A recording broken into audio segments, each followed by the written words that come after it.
What are the various types of bank accounts. जी हाँ दोस्तों, आज का हमारा यही टॉपिक है और आज के इस वीडियो लेक्चर में हम यही जानेंगे कि what are the various types of bank accounts in India. Bharat के अंदर जो भी बैंक्स होते हैं ना, उनमें बेसिकली कितने तरीके के बैंक अकाउंट्स होते हैं और उनके बारे में डिटेल्स भी जानेंगे। मेरा नाम है साहिल और आप देख रहे हैं एयू कॉमर्स स्कॉलर। चलिए शुरुआत करते हैं दोस्तों। बेसिकली 4 तरीके के बैंक अकाउंट्स होते हैं जो मोस्ट कॉमन है। कुछ बैंक्स आपको और भी तरीके के बैंक अकाउंट्स ऑफर करते हैं, लेकिन मेनली ये जो 4 तरीके के बैंक अकाउंट्स हैं वो आपको इंडिया के अंदर हर बैंक में मिल जाएगा। जैसे एग्जांपल के तौर पे सबसे पहला बैंक अकाउंट है एफडी, जिसे कहते हैं फिक्स डिपॉजिट।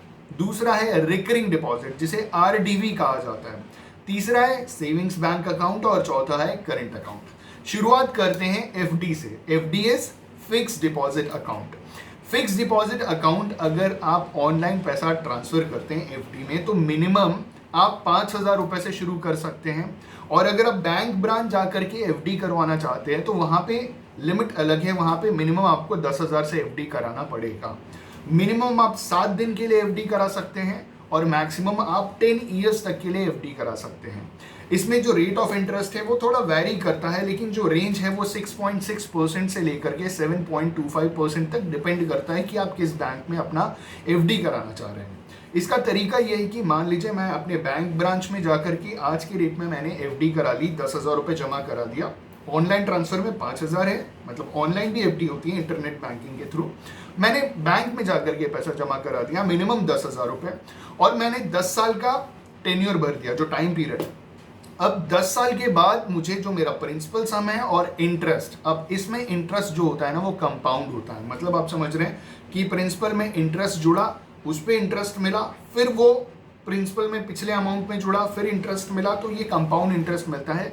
और 10 साल के बाद जाकर के मुझे इसके ऊपर जो मेरा फाइनल जो मैच्योरिटी होगी उसके बाद मुझे इस पे पैसा मिलेगा। अच्छा, इसमें एक खासियत ये है कि इसे ऐसा मॉडगेज करके मैं लोन भी ले सकता हूँ। अगर बैंक फैसिलिटी देता है तो मैं इसके ऊपर लोन भी ले सकता हूँ। आप बात समझ रहे हैं। और अगर मैं इसे बीच में ब्रेक करवाता हूँ तो मुझे सिंपल इंटरेस्ट के बेसिस के ऊपर इंटरेस्ट मिलेगा, कोई पेनल्टी चार्ज नहीं की जाएगी। मतलब आप समझ रहे हैं कि अगर मैंने 6.6% के हिसाब से एफडी कराया 10 साल के लिए और मैंने 5 साल के बाद अपनी एफडी किसी मजबूरी में आकर के ब्रेक करा दी, तो मुझे 5 साल तक का उस प्रिंसिपल सम जो मैंने जितने रुपए का एफडी कराया था उस पर सिंपल इंटरेस्ट जोड़ करके पैसा दिया जाएगा। कंपाउंड इंटरेस्ट जोड़ करके 6.6% नहीं मिलेगा। आप बात समझ रहे हैं। तो कोई पेनल्टी चार्ज नहीं होती, सिंपल इंटरेस्ट की बेसिस के ऊपर आपको पैसे मिल जाते हैं। तो ये था हमारा फिक्स डिपॉजिट अकाउंट। दूसरा है हमारा recurring deposit account. Recurring word का मतलब होता है रिपीटेड। रिकरिंग मतलब रिपीटेड। अब रिकरिंग डिपॉजिट अकाउंट मिनिमम 6 महीने से शुरू होता है, मैक्सिमम 10 साल तक जाता है।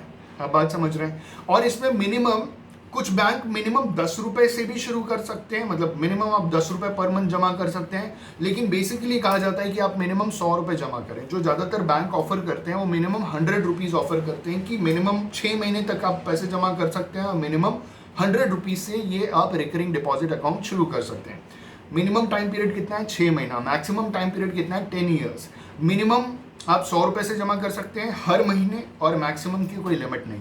इसमें जो इंटरेस्ट रेट मिलता है वो एकदम लगभग एफडी जितना आपको पे करता है उतना ही मिलता है, फ्रॉम 6.6% टू 7.25%, डिपेंड करता है आपका बैंक कौन सा है।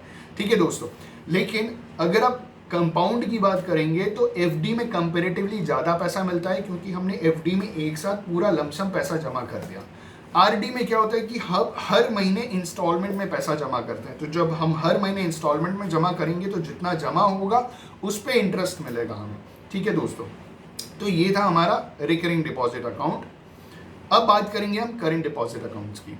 तो करंट डिपॉजिट अकाउंट जो अकाउंट होता है वो बेसिकली बिजनेस के नाम पे खोला जाता है, बिजनेसमैन द्वारा खोला जाता है। अगर मेरे नाम पे कोई बिजनेस नहीं है तो मैं करंट अकाउंट नहीं खोल सकता। ठीक है।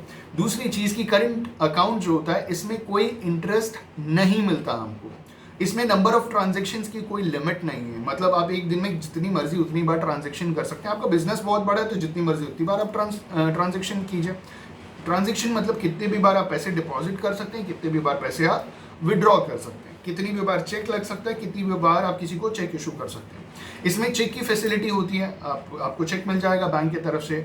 उसके बाद इसमें जो इंपॉर्टेंट चीज़ ये है कि इसमें बैंक आपको इंटरेस्ट तो दे नहीं रहा, नंबर ऑफ ट्रांजैक्शंस की भी कोई लिमिट नहीं है।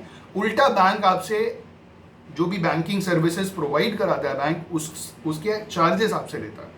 तो आपको बैंकिंग के चार्जेस भरने पड़ेंगे, जो भी आप बैंकिंग की सर्विसेज करंट अकाउंट में यूज़ करेंगे ना, उसके चार्जेस भरने पड़ेंगे। एग्जांपल के तौर पे मान लीजिए ओवरड्राफ्ट की फैसिलिटी, तो ओवरड्राफ्ट की फैसिलिटी बेसिकली करंट अकाउंट में मिलती है। और ओवरड्राफ्ट जो होता है वो क्या होता है, सिंपल शब्दों में समझिएगा कि अगर बैंक अकाउंट में ये तो एक सबसे पहली चीज़ ये कि ये शॉर्ट टर्म बोरोइंग होता है बैंक से, शॉर्ट टर्म के लिए आप बोरो करते हो बैंक से, बैंक इस पे लोन से ज़्यादा इंटरेस्ट चार्ज करता है। और जो ओवरड्राफ्ट होता है ना, दो तरीके का होता है। पहले समझते हैं कि ओवरड्राफ्ट क्या होता है। जब मेरे बैंक अकाउंट जीरो हो जाएगा ना, तो बैंक ये डिसाइड करेगा कि जब अकाउंट बैलेंस आपका जीरो हो गया तो उसके बाद भी आप कितना विड्रॉ कर सकते हैं as a loan, as a advance. आप बात समझिए, ठीक है। मतलब अगर मेरे खाते में पैसा जीरो भी हो गया तो बैंक मुझे एक निर्धारित लिमिट दे देता है on the basis of average monthly balance. मेरे बैंक अकाउंट में एवरेज मंथली बैलेंस जितना भी रहता है उसके बेसिस के ऊपर बैंक मुझे क्या करेगा, एक लिमिट दे देगा कि जब मेरा अकाउंट जीरो हो जाए तो मैं उस लिमिट तक पैसे बैंक से विड्रॉ कर सकूं। ये शॉर्ट टर्म के लिए होता है और इसमें बहुत ज़्यादा बैंक इंटरेस्ट चार्ज करता है। ये दो तरीके के होते हैं, एक है स्टैंडर्ड ओवरड्राफ्ट, दूसरा है secured overdraft. Standard overdraft, normal overdraft जिसकी बात मैंने की, इसके लिए कोई कोलैटरल, कोई चीज़ मॉर्गेज नहीं करनी पड़ती, कोई चीज़ एज अ सिक्योरिटी नहीं देना पड़ता बैंक को। जो दूसरा है वो है सिक्योर्ड ओवरड्राफ्ट। सिक्योर्ड ओवरड्राफ्ट में आपको कुछ ना कुछ बैंक को गिरवी देना पड़ेगा, मॉर्गेज करना पड़ेगा, जिससे आप एफडी कर सकते हो। अगर आपका कोई फिक्स डिपॉजिट अकाउंट है तो वो आपने मॉर्गेज कर दिया, गिरवी रख दिया एज अ कोलैटरल, और उसके बेसिस के ऊपर उसका कुछ परसेंटेज एज अ लोन ले लिया। ठीक, आप बॉन्ड्स को गिरवी रख सकते हैं, आप किसी भी सिक्योरिटी को गिरवी रख सकते हैं, और वहाँ से आप क्या कर सकते हैं, बैंक से शॉर्ट टर्म के लिए अपने बिजनेस की लिक्विडिटी इनफ्लो के लिए आप बैंक से शॉर्ट टर्म के लिए लोन ले सकते हैं किसी चीज़ को मॉर्गेज करके। ठीक है, चेक फैसिलिटी आपको करंट अकाउंट में भी मिलती है। ओवरड्राफ्ट की फैसिलिटी होगी, बैंक अपने सर्विस चार्जेस लेता है और कोई इंटरेस्ट रेट आपको पे नहीं करता, और ये बिजनेस के नाम पे खुलता है। इसे बेसिकली मिनिमम ट्रांजेक्शन की कोई लिमिट नहीं होती। ये हो गया हमारा करंट डिपॉजिट अकाउंट। और आखिरी में हमारा सेविंग्स बैंक अकाउंट, जो भारत में बहुत ज़्यादा फेमस है। सेविंग्स बैंक अकाउंट जो है वो जितने भी सैलरीड लोग हैं ना, जिनको हर महीने सैलरी मिलती है, जो वेज अर्नर्स होते हैं, वो सेविंग्स बैंक अकाउंट खुलवाते हैं। रीज़न इसके पीछे क्या है कि जब मैं कैश अपने पास रखूंगा ना, तो देयर इज़ अ पॉसिबिलिटी कि वो खर्चा हो जाए, देयर इज़ अ पॉसिबिलिटी कि कोई चुरा ले, देयर इज़ अ पॉसिबिलिटी कि कोई मुझे मार करके मुझसे छीन ले।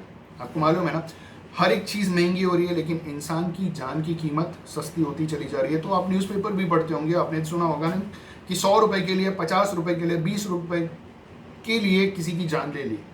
तो चीज़ें तो महंगी हो रही है, लेकिन इंसान की ज़िंदगी बहुत सस्ती होती चली जा रही है। तो अपने पास कैश रखना बहुत ज़्यादा इनसिक्योर हो गया है। तो लोग क्या करते हैं, उस कैश को उठा करके कहाँ रख देते हैं, बैंक अकाउंट में। ठीक, पहली चीज़ ये हो गया।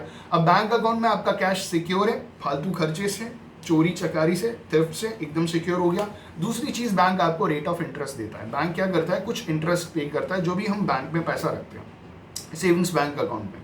अच्छा, सेविंग्स बैंक अकाउंट में बैंक हर रोज के ट्रांजेक्शन के बेसिस के ऊपर आपको पैसा देता है। जैसे मान लीजिए आज की डेट में मेरे बैंक अकाउंट में सुबह था 10 लाख रुपए, ठीक है, या 1 लाख रुपए, 10 लाख बहुत ज़्यादा हो गया, 1 लाख रुपए था सुबह, शाम में मैंने 50,000 और डाल दिया, तो आज का मिनिमम बैलेंस कितना था, 1 लाख रुपए। तो पर डे का जो भी मिनिमम बैलेंस होता है ना, बैंक उसके ऊपर इंटरेस्ट चार्ज करता है, इंटरेस्ट पे करता है, सॉरी इंटरेस्ट चार्ज नहीं करता, इंटरेस्ट पे करता है हमको उल्टा। ठीक, तो अब इसमें मिनिमम कितना आपको इंटरेस्ट मिलता है, मिनिमम 3.5%, मैक्सिमम बैंक के ऊपर डिपेंड करता है, बैंक आपको कितना भी दे सकता है। ठीक है, आप बात समझ रहे हैं।